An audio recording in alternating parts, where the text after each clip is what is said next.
If you're a fan of Pikmin and watch YouTube regularly, then you've probably seen this video by Cow Food Yum, titled How Many Pikmin Does It Take to Beat Pikmin? In the video, he finds out exactly how many Pikmin you need to beat the game, which turns out to be 50. And honestly, it's a good video. It's well edited, entertaining, and a great show of his skill. He doesn't let a single Pikmin die in the entire run. It's impressive.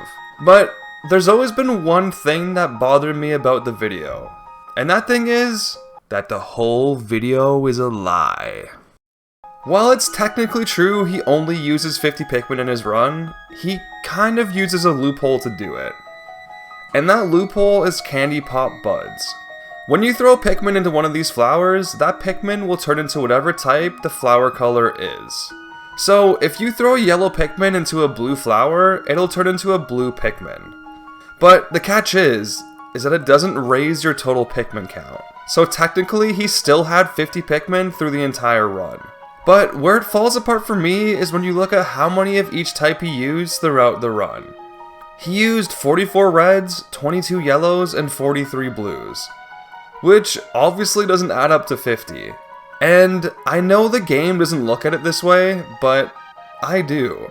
I don't see the difference between using candy pop buds or just swapping out your Pikmin using the onion. In my eyes, 109 Pikmin were used, not 50. So it begs the question, can you actually just use 50 Pikmin to beat the game? Or do you need to use this candy pop bud loophole to do it? Well, let's find out. By the way, don't take this too seriously. It's just for fun. I don't think he actually lied. Anyways, on with the video. Not too much happens on day 1. We sprout 20 red Pikmin and grab the engine. That's it. But those 20 reds will be the only reds we'll be using throughout the entire run. So on day 2, I get the 20 red Pikmin to break down both these bramble walls. Which takes a long time because there's only 20 of them. So long in fact that I decided to clip out of bounds using this pellet so I can start building up my yellow army while they work on the wall. I sprout 10 yellow Pikmin, then go around the Forest of Hope blowing up a bunch of walls. I then get some more bombs so I can blow up this wall guarding the extraordinary bolt. And these shear grubs prove to be a bit of an issue. Since we need exactly 50 Pikmin to beat the game, we can't afford to lose a single one. So when stuff like this happens, I have to restart the day. But if we bait out their attacks, we can kill them without losing any Pikmin. I then grab the whimsical radar and distract this Bulborb while my Pikmin sneak it by. And then I do the same thing with the Nova Blaster. It's really risky trying to kill Bulborbs with only 30 Pikmin, so through most of the run, I'll be ignoring them. On day 3, we head over and grab the Shock Absorber, which needs exactly 30 Pikmin to carry it.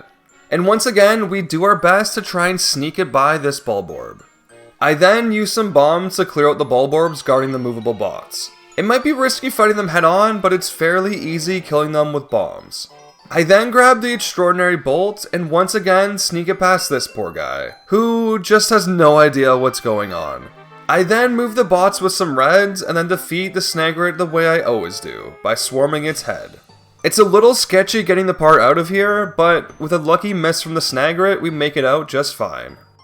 On day 4, we find blue Pikmin and start sprouting some. Seriously, dude? Okay, you know what? Just for that, you're gonna die. Oh, it takes 25 to carry. Great. Okay, well, at least it's still on the shore. I'll just grab my other Pikmin and come back. That's a problem. So, we restart day 4, I sprout 20 blue Pikmin, and we grab the number 1 Ionium Jet. I then kill the bread bug in a spot that's not completely horrible. And since we're already at our 50 Pikmin limit, I couldn't kill him using a pellet. It had to be done using throws, which was super annoying. But we did end up getting the space flow, and then I grabbed the automatic gear and gravity jumper without much issue. On day 5, we finally have enough Pikmin to grab the external fuel dynamo and bring it home. And then I put all 20 of my blues on the bridge leading to the Sagittarius. And then use this little trick to blow up this wall using some yellows, since our blues were already occupied. I then destroyed the wall leading to the armored cannon beetle and went and grabbed my blues so we could bring the Sagittarius home. And then, with all 50 of my Pikmin, I grabbed the radiation canopy and snuck it by the cannon beetle. On day 6, I went back to the impact site to free the positron generator from this clam.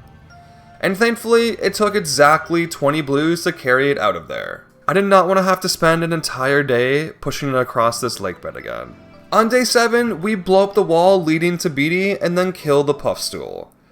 Unfortunately, the Omega Stabilizer takes 30 Pikmin to carry, so we can't carry it with just reds. But with some good timing, we can make sure our blue boys get home just fine. We then take our 20 red Pikmin and go fight Beatty. Normally, I would do this with yellows, but since we only had 10 of them, I decided against it. The fight itself really wasn't too bad since we only had 20 Pikmin though. It was fairly easy just standing in the middle and avoiding his attacks. And thankfully, the guard satellite only takes 20 Pikmin, so we didn't have to put our blue boys in harm's way this time. On day 8 comes our first deviation from Cow Food Yum's video. He uses this Candy Pop Bud to change 5 red Pikmin into yellows, and then uses those 15 yellow Pikmin to grab the Libra. But we actually don't have to do this. If you've watched my other videos, then you know we can lure a Sheargrub over here, kill it, and clip up on this ledge with the pellet it drops. And then we can knock down the Libra using Olimar's body.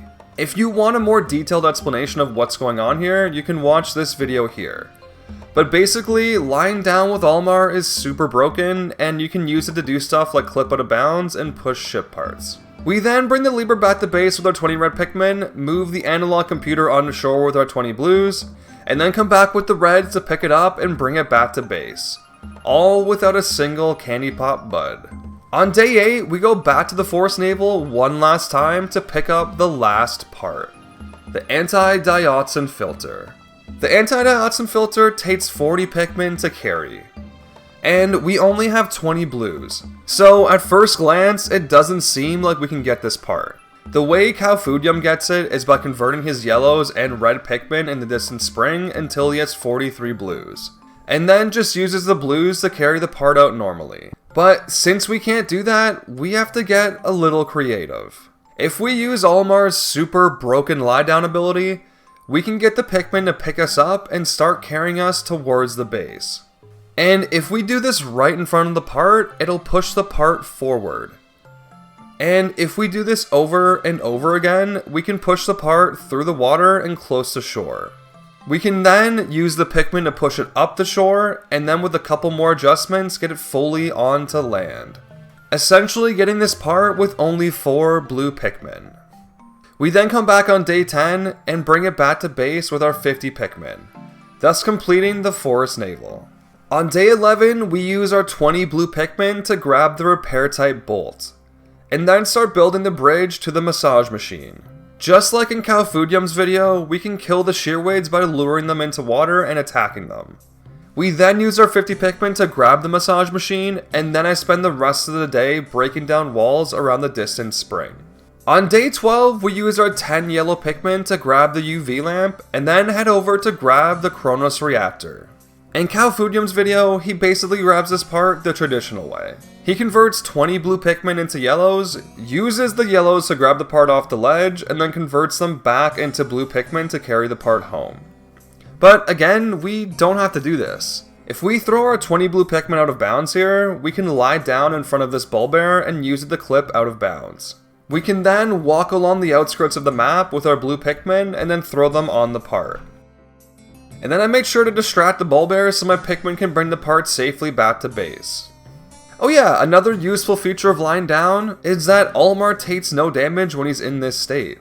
We then grab the number 2 Ionium Jet with our 20 blues and distract the ball bearers once again. And then we finish off the day by grabbing the pilot seat. On day 13, we take our 20 blue Pikmin and kill this puffy blowhog, giving us access to the interstellar radio. I then distract some Wollywod so my Pikmin can bring it safely back home to base. And thank God this part only takes 20 Pikmin to carry, because getting it out of water without blues is an absolute nightmare I don't want to relive again.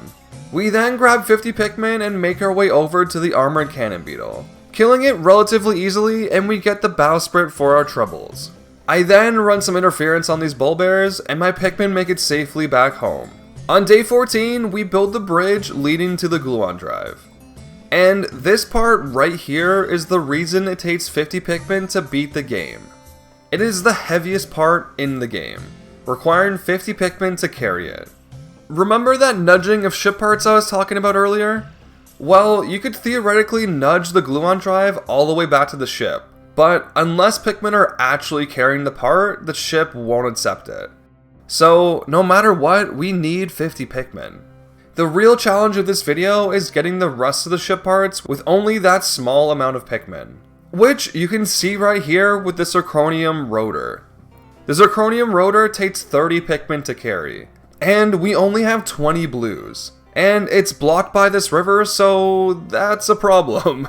The way Calfudium dealt with this part was by converting his reds and yellows into 43 blues and then just carrying the part out like normal. But since we're stuck with only 20 blues, we once again have to get a little creative. If we get 30 Pikmin to the other side of this river, we can carry the part until our Pikmin bring it right back into the water. We then whistle our Pikmin back to land, making sure that none of them die. If we then position ourselves on this ledge and lie down, we can have our Pikmin pick us up and carry us straight into the part, pushing it up the shore and straight onto land. Just a side note, if you're trying this trick for yourself, just make sure that you position Olimar on this ledge. If you lie down in the water, your Pikmin will just carry you around the part and it won't work. But yeah, we then get our 50 Pikmin on the part, I played Chew Toy for the Bulbears one last time, and we get the final mandatory part back to the ship. And with that, we're off to the final trial. And honestly, the final trial was pretty uneventful. Since we have access to every Pikmin type, we basically just completed it like normal. The only part that was a little scary was trying to break down this wall without any yellow Pikmin dying. Even though we don't really need these 3, we've had no deaths up to this point, and I wasn't gonna throw it all away now. But yeah, we fight the Emperor, kill him pretty easily, and bring the secret safe back to base. Getting every part in Pikmin 1 with only 20 blues, 20 reds, and 10 yellows. And most important of all, no candy pop buds. Now, like I said in the beginning, don't take this video too seriously. Calfudium's video is great, and his use of candy pop buds to complete the challenge is actually pretty smart. I just wanted to show you guys that it is possible to beat this challenge without them, and showcase some pretty cool tricks that allow us to do that. And if you're hungry for some more Pikmin challenge videos, why don't you check out this one where I beat the game using only yellow Pikmin.